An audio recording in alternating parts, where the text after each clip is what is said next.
Invito a Jano, que viene desde Chile, para que nos haga la presentación de su libro Ya no basta con pintar. Mientras él se acerca, bueno, la escena chilena tiene muchos años. Creo que este año está cumpliendo 42 años de hip hop. Jano nos va a contar un poquito más. El hip hop en general tiene por lo menos 52, 53, entonces que un país sudamericano tenga 10 años menos que Nueva York es bastante. Así que nada, los dejo con él. Bueno, como les decía, el libro ahora está en su versión virtual y es la que les voy a presentar hoy día. Este es un trabajo que me costó alrededor de 2 años diseñarlo y generar el contenido, revisarlo y todo eso, y logramos imprimirlo gracias a la autogestión y al apoyo de las tiendas y del hip hop y del graffiti santiaguino y de algunas regiones también. El nuevo libro tiene una introducción más larga con información más profunda sobre los inicios del graffiti en Chile. Los inicios de los graffiti en Chile vienen de la mano de los B-Boys en los años 80. Ellos fueron los que trajeron el graffiti a Chile, pero con mucho desconocimiento. En esa época en Chile estábamos en dictadura, así que toda la información y las películas que venían desde afuera estaban muy regidas y censuradas por la dictadura chilena, pero se les pasó una película que se llama Beast Street. Encontraron que no había problema con ella y los chicos conocieron el hip hop a través de ella. Pero luego los exiliados, que a finales de los 80 y principios de los 90, los exiliados que exilió la dictadura militar, empezaron a volver a Chile y venían de Europa, República Dominicana, de Panamá, perdón, y de otros países, y trajeron mucho conocimiento y le explicaron a los chicos que lo que realmente estaban haciendo era hip hop, que eran 4 ramas, que había graffiti, que había breakdance, que había rap y que había música, y que se podía hacer rap en español también. Pero aparte de eso, en Chile ya hay también otras influencias al graffiti y tradiciones de escribir en la calle, como la BRP, que escribía consignas, era una brigada del Partido Comunista que escribía consignas en la calle para la dictadura. También los perseguían, si los pillaban era muy peligroso, entonces ellos desarrollaron también una tipografía rápida y fácil de hacer en la calle para poder arrancar si era necesario o mejor aún que no los llegaran a pillar. Y también está bien influenciado por las barras bravas, las barras de equipo, la garra blanca y los de abajo. Ellos hacían también mucho graffiti, marcaban sus barrios, marcaban zonas, se rayaban encima entre ellos, y eso también es anterior al graffiti. Este recopilatorio y la introducción más profunda que pueden ver está hecha por Sick, un escritor de graffiti de la vieja escuela de Chile, y lo hizo a través de una serie de revistas, de entrevistas que puso en su podcast Glifos. Los invito a que la busquen porque son bien interesantes. Entrevista a muchos grafiteros chilenos de la vieja, de la nueva escuela y especializados en diferentes cosas también. Es bien interesante para los que les interesa la historia del graffiti. Esta lámina también es muy interesante. Esta lámina es muy personal de nosotros. Estos conceptos que ven acá no son conceptos que ocupe toda la comunidad del graffiti, son conceptos que ocupábamos nosotros para rápidamente saber qué íbamos a hacer en algún evento o en alguna producción. Lo más simple era un graffiti hip hop que decíamos nosotros, letra más personaje. También le decíamos monoletra, hagamos un monoletra, monoletra, monoletra, monoletra, y así sin mayor complejidad. Después está el graffiti hip hop con un concepto simple, que ya es muy parecido al monoletra, pero se le suma un escenario con un concepto, pero debe ser un concepto simple como el mar, la selva, cosas así. Después está el graffiti mural, que se le suma el concepto simple, se suma un concepto de más complejo, ¿cierto? Una protesta o algún tema político o más social, pero se mantienen aún las piezas de graffiti. Y después está de pleno el mural, que ya se perdían las piezas de graffiti y sumábamos alguna frase o palabra que apoyara el concepto que estábamos desarrollando. Pero antes de los 12 brillos, la realidad de los integrantes del grupo, esta parte relata la realidad de los integrantes del grupo justo antes de que se empezaran a formar el CRIO. Es importante destacar que el grupo ya habían escritores de graffiti con gran trayectoria y reconocidos en Santiago, como Exelic o Majestic. Estos son algunos grafitis muy antiguos de los 90 de miembros del colectivo. El colectivo 12 Brillos, en el momento en que se forma, las producciones de graffiti estaban perdiendo fuerza en Santiago. Estaban ganando fuerza el graffiti más tradicional, el bombing, hacían grandes bombas así y las marcaban con rodillo. Entonces ese era lo que estaba pegando mucho, y las crews que hacían producciones venían a la baja. Por eso en el 2005 más o menos nosotros nos juntamos. También tiene que ver harto que fue la llegada del internet, lo que facilitó la comunicación entre las personas.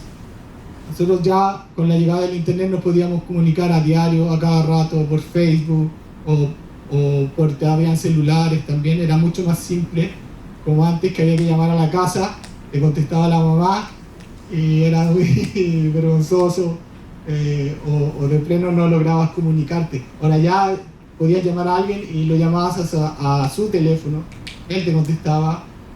También estaba el Facebook, Messenger, Fotolog y otras plataformas que permitían una comunicación más fluida.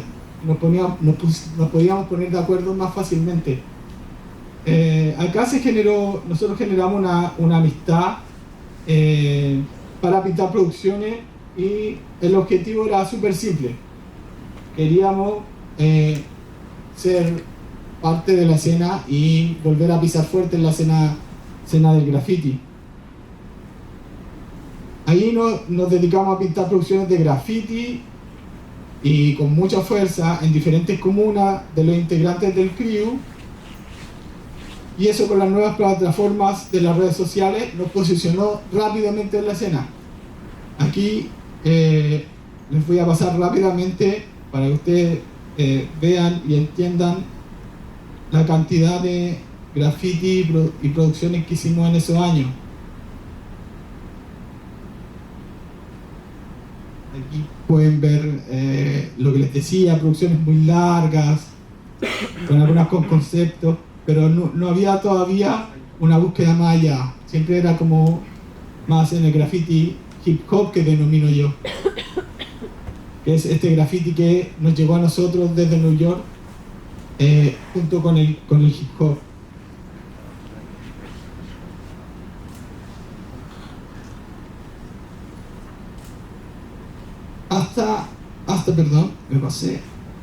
Hasta que un día de lluvia, buscando pintar y protegiéndonos de la lluvia, llegamos a una casa ocupa. Esa casa se llamaba Aquí, y descubrimos una nueva forma de actuar en grupo, y que ese acto podía ir más allá e intentar promover ideas y activar pensamientos. Esas ideas eran las ideas anarquistas que por el contrario de que mucha gente piensa, no se acercan al caos, sino que a un orden sin líder, a una organización por el bien común, y nuestro bien común era hacer producciones de grafiti. Este trabajo se profundizó en la Casa Cueto con Andes, también otro centro autónomo.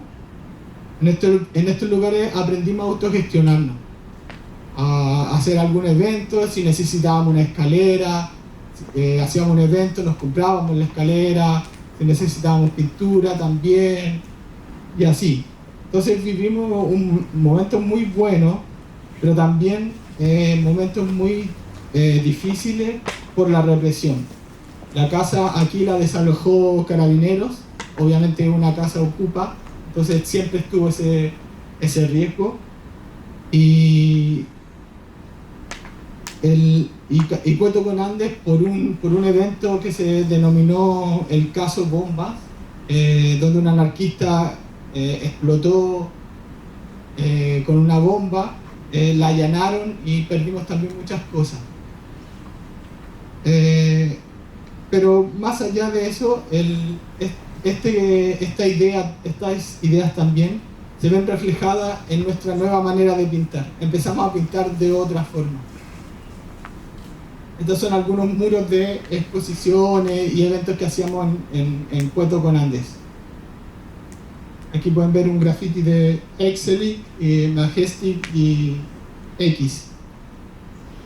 Esta era la casa, como ven, dice pan amasado afuera. Esta no era una casa ocupa, era una casa que se autogestionaba con la venta de pan, pizza, etcétera, etcétera, pero sí se pagaba arriendo. Ahí está el afiche de algunos de los eventos. Aporte 500, en ese tiempo era como el 2009, 500 pesos son ahora como 2 soles. Era muy, muy poco. Entonces, aquí se empieza a ver reflejado este proceso de pintar. Las producciones que empezamos a pintar eran mucho más ordenadas. Y cada pintor no solo ocupaba su espacio, nos fusionábamos entre compañeros. Esta nueva técnica la demostramos en los diferentes encuentros de grafitis que hay en Chile. Además fuimos sumando contenido político, social al graffiti. Aquí voy a hacer una pausa un poco para hablar un poco de la escena del graffiti chileno. En Chile hay muchos encuentros de graffiti a lo largo de todo del país. Y nosotros aprovechamos esta plataforma también para rular y para andar por todo el país y darnos a conocer. Como ven, a esto me refiero cuando digo que empezamos a cambiar la forma de pintar. Ya no ocupábamos un espacio cada uno, sino que nos fuimos fusionando. O a veces entre varios pintábamos una gran pieza, un gran escenario, y los otros se sumaban a eso. También le daban más conceptos, siempre tenían un concepto en las producciones. Por ejemplo, en esta era las culturas ancestrales de Latinoamérica. En esta era la película La Naranja Mecánica. Esta es un poco más libre, pero era como una estética futurista. Esta era los monitos animados Hora de Aventura. Esta era la naturaleza de un lugar que se llama Los Molles en Santiago. También acá hay múltiples producciones con ya un contenido más profundo y más complejo. Este es Caldera, un encuentro nacional de hip hop que hacen en la ciudad de Caldera, en Santiago, que también participamos varios años. Es muy entretenido y es un lugar muy, muy bonito. Estas son algunas de las piezas que pintamos en Caldera. Este es el Muro por la Paz, donde nosotros también ayudamos mucho en la gestión. Hacíamos partícipe de la gestión de algunos eventos y los organizamos. El Muro por la Paz fue uno de los que ayudamos a organizar. Este encuentro fue particularmente importante porque hicimos muchas conexiones internacionales, especialmente con Brasil en este encuentro. Después de este encuentro nosotros visitamos Brasil y viajamos allá. el Concegraf, que es uno de los encuentros que se hace en Concepción, en Chile, y ha sido de los más, que ha durado más tiempo haciéndolo seguido, que creo que fueron como 18 años. Estas son piezas que hicimos en el Concegraf. Este es el MOF en Río de Janeiro, el encuentro comunitario más grande del planeta. Llegan alrededor de 600 personas, a 1000 personas, 800 personas a participar y a pintar. También esto es MOF en Brasil. Y acá también tiene que ver un poco con el Planeta Graf y el Planeta Rock, que también fueron eventos que ayudamos a organizar y a participar. Pero acá hay algo importante porque hicimos migas con un grupo que se llamaba la Red de Hip Hop Activista. Entonces, con ellos nos juntamos con la Red de Hip Hop Activista y Lumpen Crew y activamos todos los elementos de la cultura en apoyo de la organización del festival del Planeta Rock y de las demandas estudiantiles que en ese momento en Chile, que era más o menos el 2011, estaban bien fuertes. Estos son muros del Planeta Rock, donde obviamente en el libro aparecen un montón de escritores también, no solo la CRIU, sino que muchos escritores chilenos y extranjeros. Pero también son muros del Planeta Rock. Y acá también, este cambio y apertura hacia el bueno, esto quedó claro en nuestra participación y las producciones también en los museos a cielo abierto. En el Museo de la Pincoya y en el de San Miguel, donde ya las obras empiezan a mostrar claramente reivindicaciones sociales y una apertura al muralismo. Y aquí empezamos ya a ver cada vez menos graffiti, empezamos a dejar un poco de lado el graffiti, abandonamos un poco el graffiti para empezar a meternos en temas más sociales y puntuales, por ejemplo, en esta reivindicación de Patagonia sin represa, que es un movimiento que hay en Chile para que en la Patagonia no hayan represas y no se corten los ríos y ese tipo de cosas. También la lucha del pueblo mapuche, no a la ley de pesca. Este mural tiene que ver un poco el de abajo con no a la ley de pesca, que es una ley muy controversial que existe en Chile, que se descubrió que las pesqueras en verdad la hicieron, se la entregaron a los senadores y los senadores la propusieron y aprobaron. Y se descubrió todo eso, pero no la han logrado cambiar. Cosas que pasan en Latinoamérica. Esta es una universidad, más murales. Esta es la USACH, también una universidad. Aquí ya podemos ver que no hay graffiti. También siempre, de alguna u otra manera, se busca un poco meter el graffiti en algunos de los miembros del crew. El graffiti es más fuerte, entonces siempre que están ellos, como que algo del graffiti se puede ver, se cuela por ahí, como me soplan la cloro. También esto en un liceo en Toma. También motivos mapuche eran muy importantes para el grupo. También en un liceo en Toma. Este no era un muro, era un lienzo que estaba colgado en el río Mapocho. Este también es bien bonito, que tiene que ver con lo que le decías del caso Bomba, que finalmente se vio ahí que fue un montaje, armaron un montaje y más o menos para llevar preso a algunas personas que no tenían mucho que ver con lo que había pasado. Este es un futiling entre 12 brillos y la brigada Ramona Parra, que es la brigada que mencionaba al principio, que todavía están activos. También más murales con contenido social. Estos murales son del 2012, 2015, 2013. Grandes formatos también. Ese es muy grande. Estos murales también son muy, muy grandes. Estoy hablando de 4 metros de alto por, no sé, 200, 300 de largo. Aquí están ya los museos a cielo abierto. El Museo a cielo abierto de la Pincoya. Aquí vemos un mural de Clotario Bles, que es uno de los principales sindicalistas de Chile. Era un mural hacia Latinoamérica. Estos son los murales en el Museo a cielo abierto de San Miguel. Si van a Santiago, tienen que ir al Museo a cielo abierto de San Miguel. Es muy, muy bonito. Hay un montón de murales en un sector muy pequeño.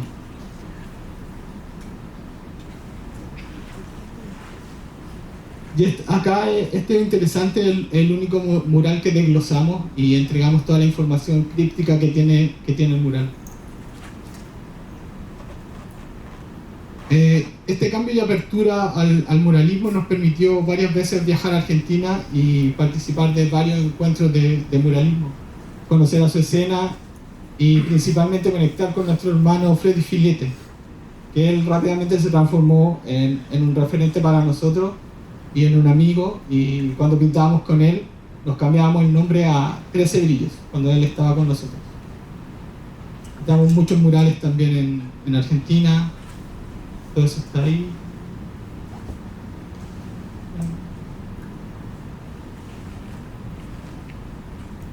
Murales con el Freddy Filete en Santiago. Esa es una pieza del Freddy. El Freddy es un maestro del filete porteño. Aprendimos muchas cosas de él, tanto como pictóricas, también como vender el trabajo. Porque el filete porteño, si bien es algo que tiene la cultura argentina, también siempre ha sido una forma de ganarse la vida. Entonces él ya tenía mucha más experiencia que nosotros con respecto a eso. Ese es el mural póstumo de Freddy. Este es un poema que él nos dedicó. Pero ya por esos años nuestra hermandad estaba bien desgastada. Otros colectivos afines también estaban disueltos, y el desgaste y malos comportamientos terminaron por disminuir un poco al grupo. Uno de los integrantes, Salazar, ya se había ido. José, otro integrante, se fue a vivir a territorio mapuche.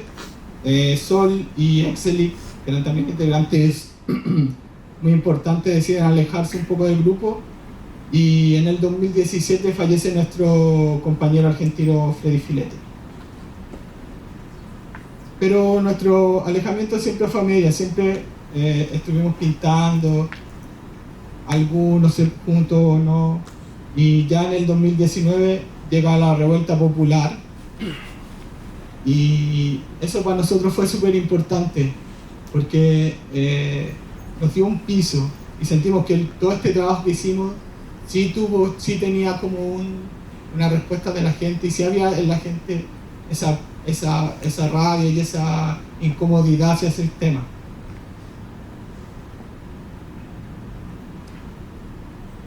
Y después del estallido social se dio un vuelco importante en los escritores de graffiti en Santiago. Todos querían pertenecer a la revolución.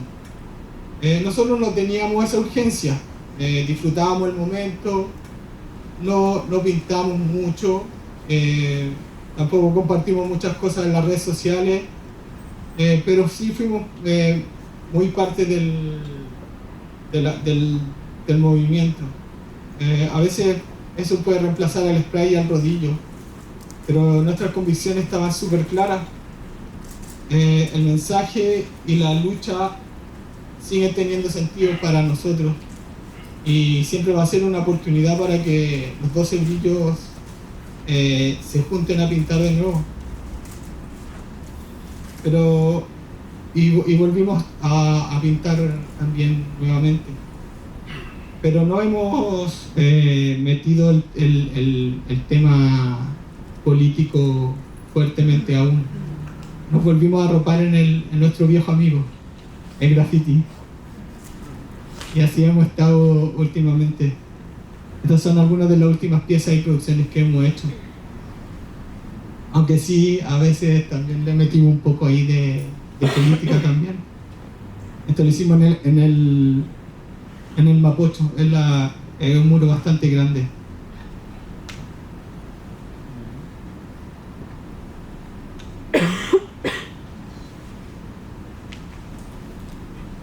Estas son las últimas producciones y grafitis que hemos hecho.